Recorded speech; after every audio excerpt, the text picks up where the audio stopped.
Imaginez un personnage qui pourrait, s'il le voulait, finir facile top 10 de son univers. Je sais, beaucoup ne seront pas d'accord avec moi, mais Leorio a d'après moi le potentiel de finir dans le top 10 de son univers s'il s'entraîne un minimum. Leorio est actuellement l'un des personnages de l'anime de Hunter x Hunter et du manga les moins puissants. Il maîtrise le nen pas parfaitement, mais il le maîtrise néanmoins.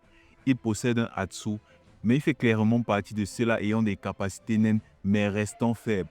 Entre guillemets faibles, parce que sa capacité naine, il ne la maîtrise pas encore. Et on a vu au travers des performances de Jean Fricks ce que sa capacité naine pourrait devenir si Leorio réussissait à la maîtriser.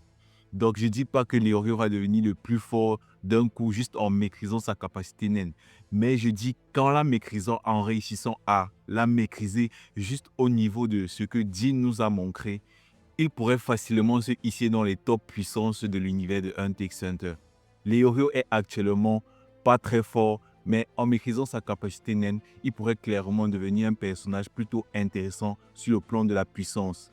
Et il y en a beaucoup qui sous-estiment le potentiel de Leorio. Pourtant, depuis le début de l'anime de Hunter x Hunter et du manga, il nous est présenté comme un personnage à fort potentiel. Déjà, avec le petit test que Hisoka lui fait passer pendant l'examen Hunter, Hisoka lui-même a admis, Hisoka lui-même, il a vu que Leorio possédait un potentiel plutôt intéressant. Raison pour laquelle il ne l'avait pas tué lors de l'examen Hunter.